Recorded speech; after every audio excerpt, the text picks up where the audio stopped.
Don't slack off by claiming you're sick, you useless wife. When you're here, you need to clean and cook.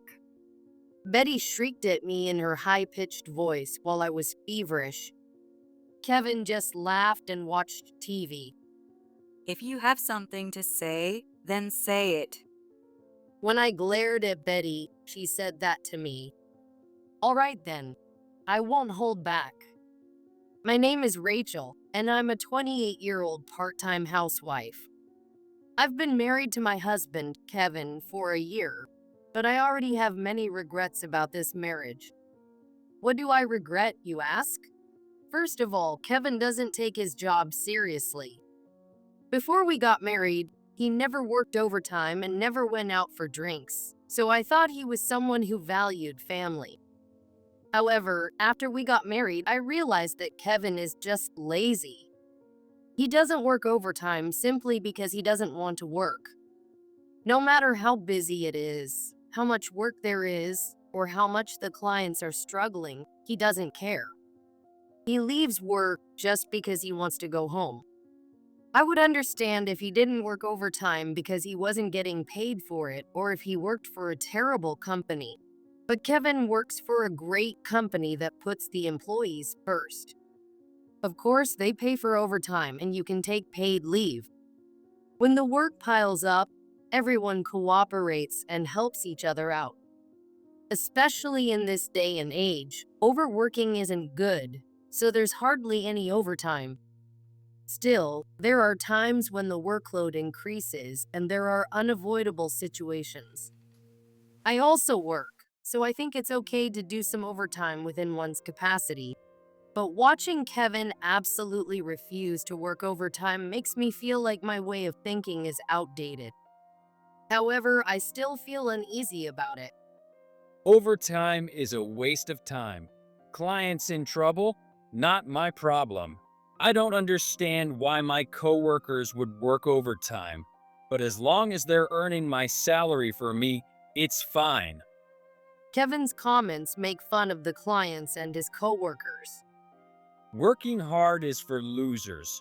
It's important to slack off as much as possible. I remember being shocked when I heard Kevin make such surprising statements. I'm not telling him to work harder. I just hate that he looks down on and laughs at those who are working hard. Since I'm the type who works overtime if necessary, I feel like we don't quite match. Well, I think it's normal for a married couple to have different values. We've led different lives. It's probably rare to meet someone who has the same exact thoughts. That said, I wish Kevin would stop saying things like, "You just don't get it." He always thinks he's right. Before we got married, he wasn't like this. But once we got married, his true colors started to show. Even with something like cleaning, he complains, running his finger over dust. What's this? Clean properly. When I came home exhausted from work and still managed to cook dinner, all I got from him were cold words. Take your time and make it properly. This isn't tasty at all. Before we got married, he would say, "I don't care what it is, as long as I can eat it. I'm just grateful you're cooking." Well, there's no end when it comes to listing his faults. I have many flaws too, and I think I've changed a lot since before we got married. Before we got married, I also had a past I couldn't tell Kevin about. I'm sure Kevin has his own complaints about me too. It goes both ways. Navigating these differences is what being a couple is all about. However, there is one flaw in him that I cannot tolerate above all else. It's his mother, Betty. While there are plenty of daughter-in-law and mother-in-law relationships that work out well, unfortunately, ours is not one of them. Betty has a very big personality. Just yesterday, even though it was our day off, Betty showed up at our house unannounced.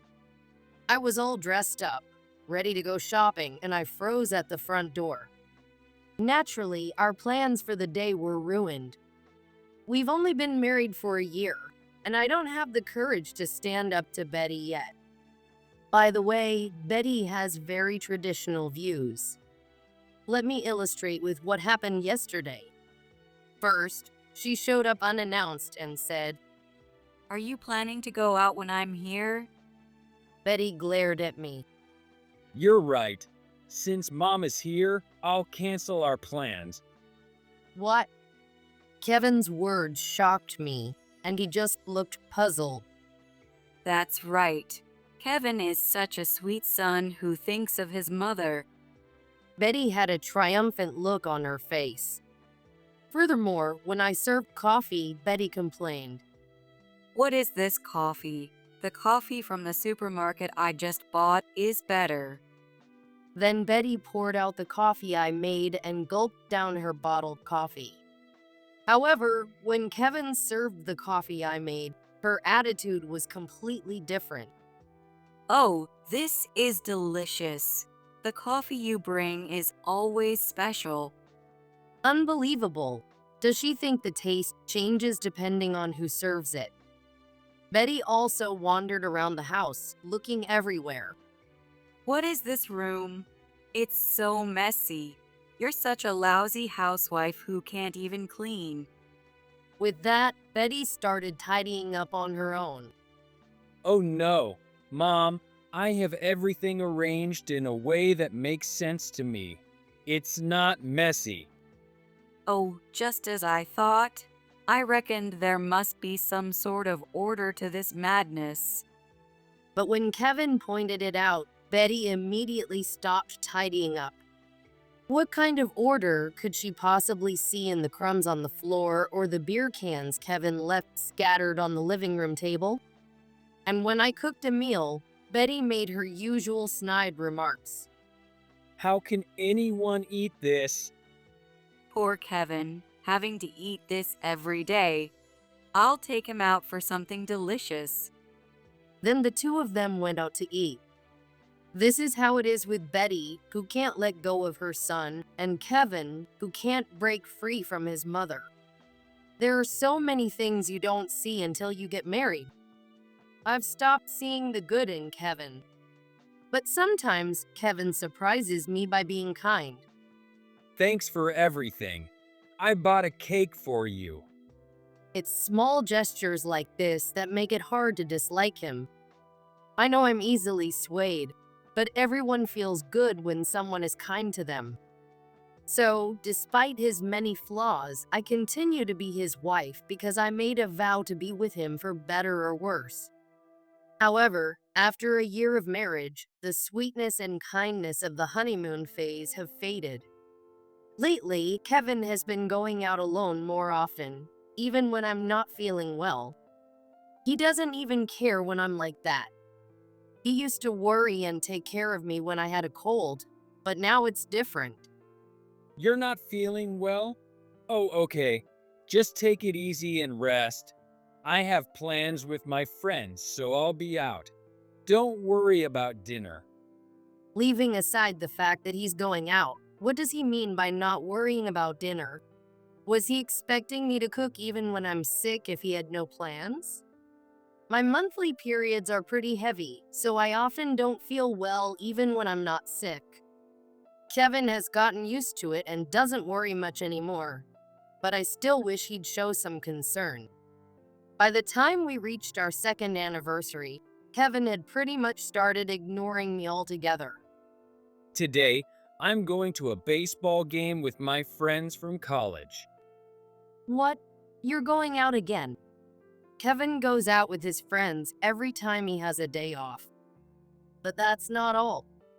Mom is coming over, so take care of her. He completely leaves it to me to deal with his parents' visits. Of course, Betty's unannounced visits are still the same. Since Rachel is here, have a nice coffee and enjoy yourself.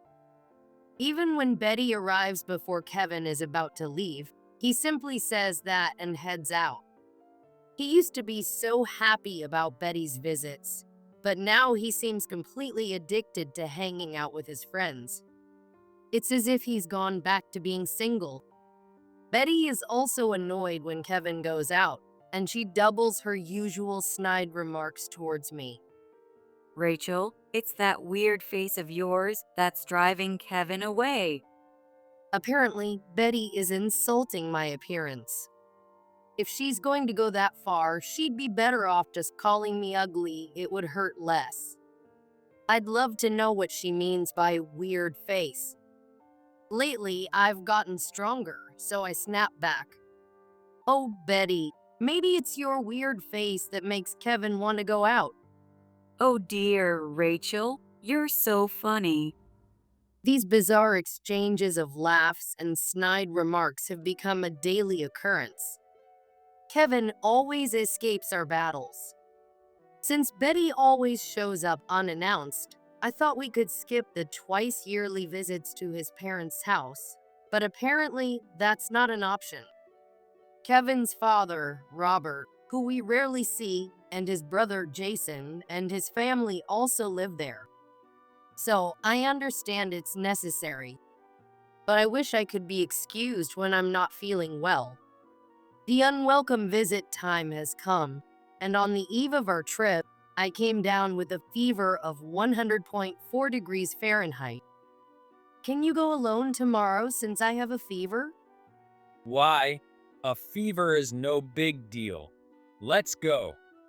Kevin didn't express any concern.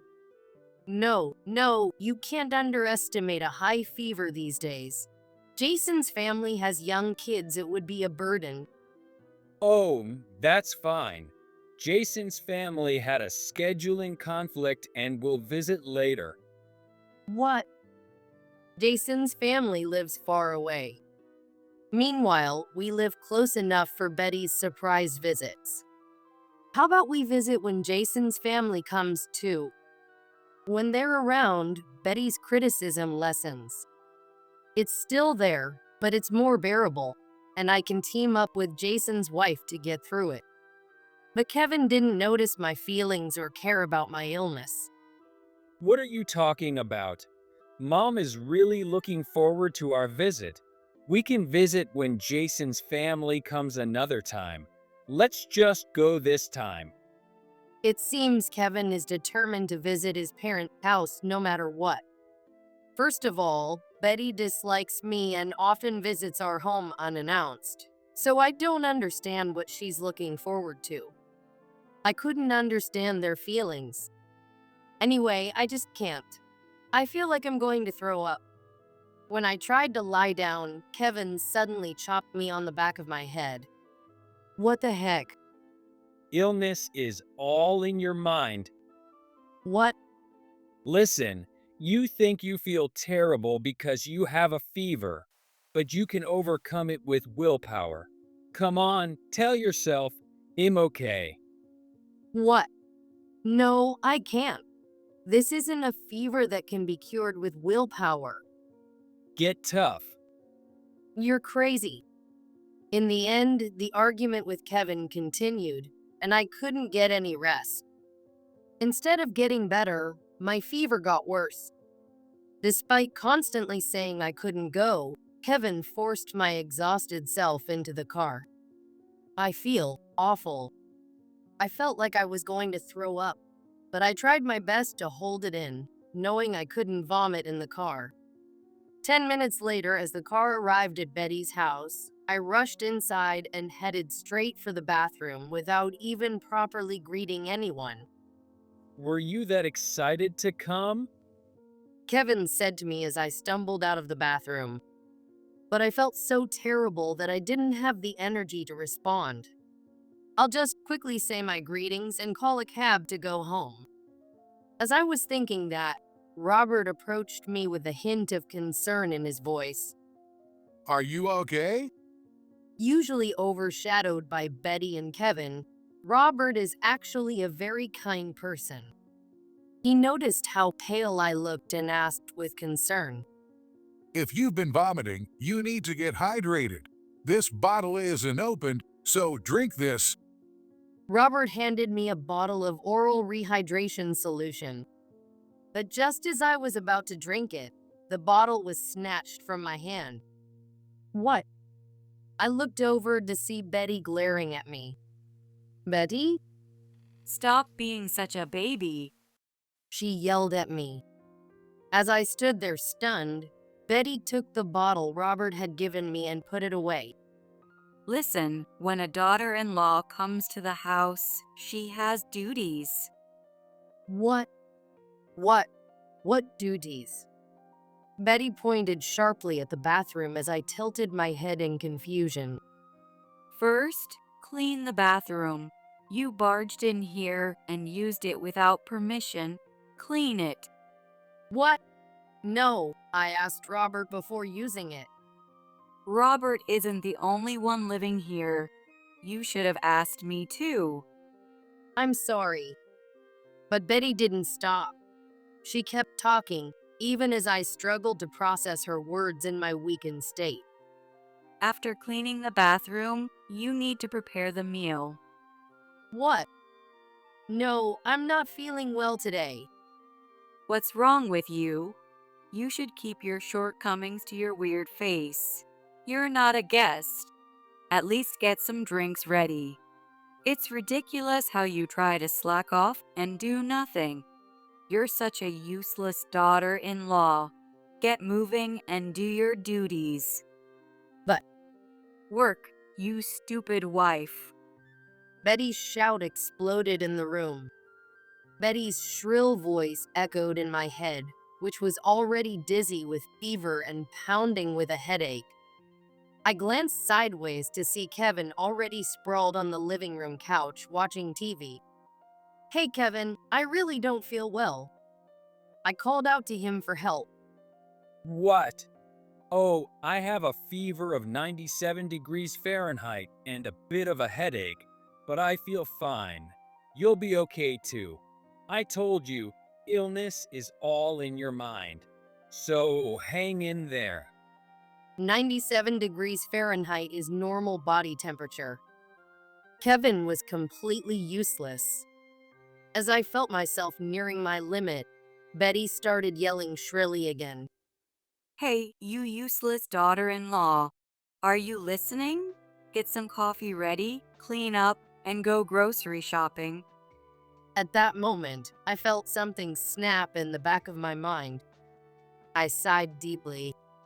Without replying to Betty, I pressed my aching head and glared at her. When I shot her an annoyed look, she glared back just as fiercely. What's this? The useless daughter-in-law dares to glare at me? You've got some nerve. If you have something to say, spit it out. She probably thought I wouldn't stand up to her as usual.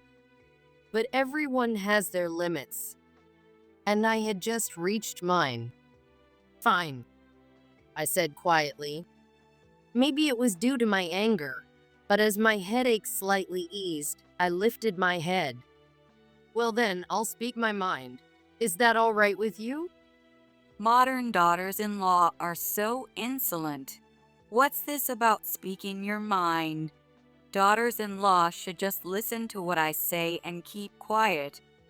You were the one who told me to speak up. What? Stop contradicting yourself, I yelled, and the sudden outburst made Betty fall back onto her rear. Standing beside her, I crossed my arms and looked down at her. Rachel? What are you? You told me to speak up if I had something to say, didn't you? I didn't mean. You did, didn't you? Yes, I did. Not letting her conveniently forget her words, I glared at her, and she straightened up while still on the floor. I've learned to be patient, but I used to be a tough, combative woman who was strong in fights. What? Betty's eyes widened in shock, but I continued without caring. There's a past I haven't told Kevin about. I used to be a bit of a delinquent, and I also did kickboxing. A delinquent? Oh, here's a photo as proof.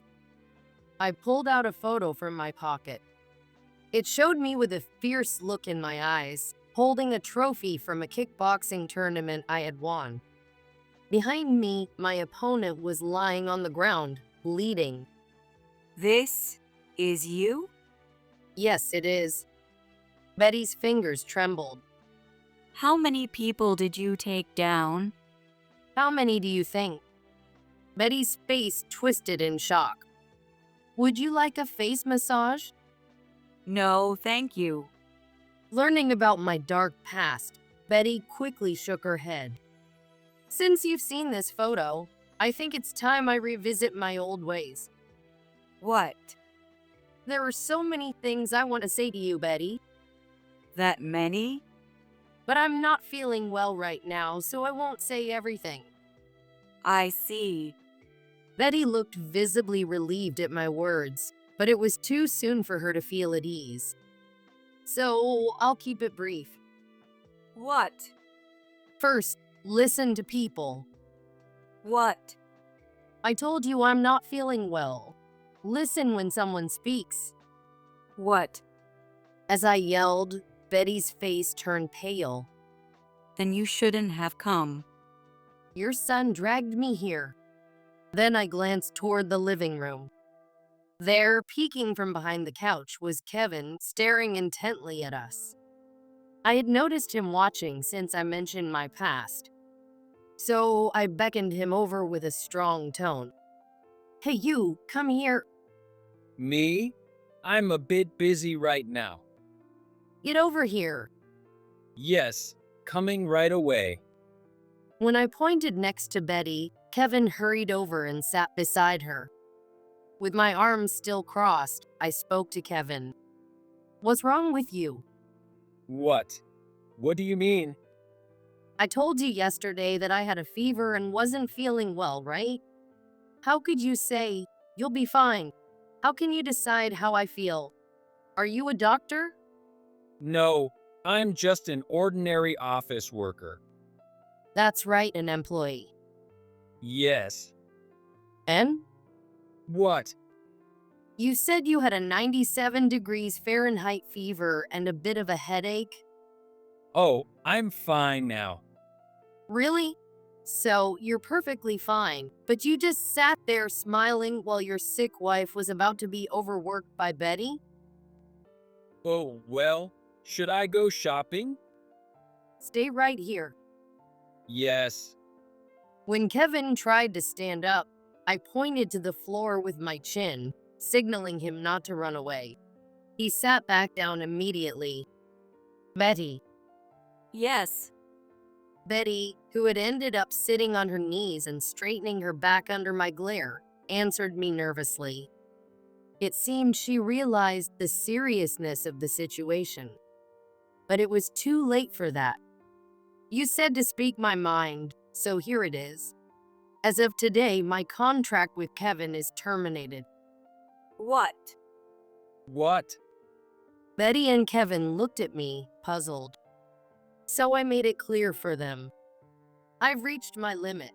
Actually, I've gone beyond it. As of today, I want to terminate our contract. I want to end our marriage. What? Kevin's voice was filled with shock. Are you saying you want a divorce? Yes, that's what I'm saying. No. I'll change, I promise. I'll be kind. Just don't divorce me. That's not possible. People's personalities don't change that easily. When I gave him a cold look, Kevin turned pale. It was too late for him to realize the situation. Oh, and by the way, your job contract is terminated too. What? I'll tell my father. A man who can't treat his wife well can't be good at his job either. Kevin turned from pale to ashen. Yes, Kevin worked at a company run by my father. We met when Kevin transferred to my father's company. Kevin, who couldn't hold down a job, had begged my father for a position after struggling to find work elsewhere. My kind-hearted father hired him without much thought. That was the beginning. However, Kevin was not well liked by other employees, and I often covered for his incompetence. In other words, Kevin was able to keep his job thanks to me. My father continued employing him because he was my husband. Otherwise, he would have been fired long ago. What? That's a problem. Why? At this point, finding another job. Kevin's voice trailed off. That's right. You came to us because you were struggling to find another job, didn't you? Yes, that's right. So what? What? Kevin, who had briefly felt relieved, thinking he might avoid termination, froze at my cold tone and gaze. Our company isn't a charity. My father isn't kind enough to keep employing someone who can't do the minimum required work. But up until now. Up until now, you had my support. You really didn't notice anything, did you? Your work wasn't even up to par with our part-timers. You were only kept on because I covered for you. As I said before, Kevin doesn't work overtime. He believes that working hard is a waste of time. Worse, he laughs at employees who voluntarily stay late to finish their work. Even after everyone else went home, my father and I often stayed to work overtime. Kevin would laugh at us for that. Though he didn't say anything when we worked late, he made demeaning comments about other employees who did. Working hard is for losers. The key is to slack off as much as possible. He really said that in front of me, the boss's daughter. Kevin probably thought I would never tell my father about it. At the time, I couldn't tell my father because I knew he would be furious, but I no longer have any obligation to protect Kevin. I will tell my father everything you've said. What? I'll consult with a lawyer and proceed with your termination. Wait, Rachel. I was wrong. Your face? What? Are you saying your face was wrong? What's that supposed to mean? That's too rude. That's what Kevin says, Betty. I turned to Betty, who had been watching my exchange with Kevin in stunned silence. Then Betty, startled, quickly raised her voice in surprise. Kevin says it's rude to insult someone's appearance. Yes, that's right. Betty, you said my face was funny, didn't you? It was a compliment. It definitely wasn't a compliment. Anyway, I'm not going to waste my life dealing with people like you. The contract is terminated. We're getting a divorce. Wait, Rachel? No, divorce and termination. Rachel. Kevin clung to me persistently, so I gave him the same fierce look as in that photo, and he turned pale and fell silent. I left their house without another word. I feel so much better. I was filled with a sense of relief. It's not good to hold things in. You have to say what you need to say. My headache had completely subsided. Afterward, I consulted with my father, who introduced me to a lawyer, and we began divorce proceedings. The divorce went through smoothly. I also consulted the lawyer about Kevin's termination. With valid reasons, Kevin was also fired. So Kevin was now unemployed. Since we had been living in an apartment owned by my father, Kevin moved back to his parents' house. However, shortly after Kevin left, I got a phone call. Thinking he might have forgotten something, I answered reluctantly. Let me live there. What happened? Kevin shouted as soon as I picked up the phone, so I asked for the details. It turned out he had been kicked out of his parents' house. Wait, didn't they say you could come back? Betty had been furious and said to Kevin as he was leaving.